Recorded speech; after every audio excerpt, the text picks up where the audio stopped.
जिल्ह्यातल्या नेवासा तालुक्यातल्या एका गावाची सध्या चर्चा आहे। सतत जात-पात धर्माच्या आधारे वाद पाहण्याची आपल्याला सवय आहे, मात्र सौंदाळा या एका गावाने जातमुक्त झाल्याची घोषणा केली आहे। तसा ठराव ग्रामसभेत पारित करण्यात आलाय। पाहूया मानव हीच जात मानणाऱ्या सौंदाळा गावची ही कहाणी। आधुनिक महाराष्ट्राला अभिमान वाटेल असा ठराव एका गावाने घेतलाय। हे गाव आहे सौंदाळा। अहिल्यानगर जिल्ह्यातल्या नेवासा तालुक्यातल्या या गावाने जातमुक्त झाल्याची घोषणा केली आहे। सौंदाळा ग्रामसभेत रक्तदान करून ग्रामस्थांनी जातमुक्त गाव घोषित केलंय। ग्रामपंचायतीच्या या आदर्श उपक्रमाचं सगळीकडून कौतुक होतंय। जे काही सार्वजनिक ठिकाण आहेत त्या ठिकाणी कुठेही जातीय तेढ निर्माण होणार नाही किंवा जातीचा उल्लेख होईल असं काही कुणीही वागायचं नाही। दुसरी गोष्ट, आपण या ठरावामध्ये जाणीवपूर्वक समता, बंधुत्व हे जे आपल्याला संविधानाने दिलेले शब्द आहेत त्याचं तंतोतंत कसं पालन होईल हे एक बघितलंय। आणि आपण बघतोय सोशल मीडियावर आता सध्या जो तो ज्याच्या जातीचाच फंडा राबवताना दिसतोय आणि दुसऱ्याच्या जातीला कमी कसं लेखता येईल, ते आपल्यापासून चुकीचे कसे आहेत, वाईट कसे आहेत, आपण त्यांच्यापेक्षा श्रेष्ठ कसं आहोत हाच दाखवण्याचा उद्देश असतो। तर तशा कुठल्याही पोस्ट सोशल मीडियावर आपल्या गावातील लोकांनी टाकायच्या नाहीत। याच्यासाठी आम्ही त्या ग्रामसभेमध्ये ठराव घेऊन तर सांगितलंय, परंतु जर तशा कोणी केलं तर ग्रामसभेच्या माध्यमातून त्याच्यावर कारवाई सुद्धा करण्यात येईल असा या ठरावामध्ये उल्लेख केला। देशात आणि महाराष्ट्रात जातींमध्ये माणसं विखुरली जात असताना जातीद्वेष कमी करणं, जातीभेद संपवणं गरजेचं आहे। या मुख्य हेतूने हा ठराव घेण्यात आला। हा जो ठराव झाला अतिशय चांगला आहे, कारण या ठरावामुळे गावातील जो जातपातीचा विषय आहे तो पूर्णपणे नष्ट होईल। दुसरा असं की राजकारणी लोक जे जातीपातीच्या नावाखाली जे राजकारण करतात, काही ठिकाणी असं दिसतं की धर्म खतरे में आहे असं जे म्हटलं जातं, हे ते तसं काही नाही आहे, ते नष्ट होईल।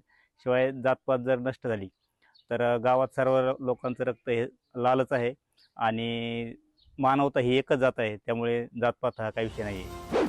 सौंदाळा ग्रामसभेच्या ठरावातील महत्त्वाचे मुद्दे पाहूयात। गावामध्ये जात, पंथ, धर्म, वंश या आधारे कोणताही भेदभाव केला जाणार नाही। गावातील सर्व नागरिक समान आहेत। माझी जात मानव ही भावना स्वीकारण्यात येत आहे।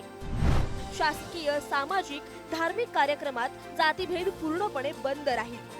जातनिहाय प्रथा, भेदभाव, बहिष्कार आणि अस्पृश्यता तसेच सामाजिक अन्याय आढळल्यास तात्काळ कारवाई होणार। आपल्या लक्षात येतं की आता आपण बघा, डॉक्टर बाबासाहेब आंबेडकरांची जयंती असेल तर हरिजन समाजच करतोय, महात्मा फुलेंची जयंती असेल तर फक्त माळी समाज करतोय असं, आणि मातंगाच्या बाबतीमध्ये जर अण्णाभाऊ साठेंची जयंती असेल तर ते करतात, आणि छत्रपती शिवाजी महाराजांची मराठा करतात।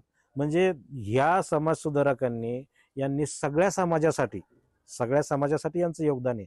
यांचे विचार एवढे विस्तृत होते आणि त्यांना आपण त्या जातीपातीमध्ये आता बांधून टाकलंय। मला वाटतं जातमुक्त ज्यावेळेस आपण होऊ त्यावेळेला खऱ्या अर्थाने आपण त्यांना समजून घेऊ। आता पुढच्या पिढीला ही जातपात केली नाही काय पाहिजे, कारण की मुलं शाळेत जर जाताना नाही का ऊच नीच हे असं समजतात। तसं जर पाहायला गेलं तर समजा नाही का शिवाजी महाराजांसंग हे मावळे सगळ्या जातीचेच होते का नव्हते, पण आता समजा पहिले लोकांना असं वाटत होतं हे शिवाजी महाराज हे फक्त आमचेच आहे, तर हे आमचे नसून हे सगळ्यांचेच आहे। हे ते सगळ्यालाच पुढे घेऊन हे त्यांनी स्वराज्य नाही का लढवलेलं आहे। तसंच परत मी असं सांगन का डॉक्टर बाबासाहेब आंबेडकर ही काय म्हणजे नाही का जाती मागासवर्गांसाठी त्यांनी काय राज्यघटना लिहिलेली नाही। ही राज्यघटना यांनी का ही सगळ्या अख्ख्या भारतासाठीच राज्यघटना लिहिलेली डॉक्टर बाबासाहेब आंबेडकरांनी, आणि हे आंबेडकर हे सगळ्यांचेच आहे, हे सगळं धरून चाललं पाहिजे पुढं, कारण की खरोखर आमच्या ग्रामपंचायतीने एकदम सुंदर निर्णय घेतला। सौंदाळा गाव जातमुक्त गाव अर्थात कास्ट फ्री विलेज म्हणून घोषित करण्यात येत आहे असा ठराव शासनाकडे पाठविण्यात आलाय। ग्रामसभेतील सर्व सदस्यांनी या निर्णयाचे स्वागत करून आनंद व्यक्त केलाय। प्रशांत शर्मा, पुढारी न्यूज, अहिल्यानगर।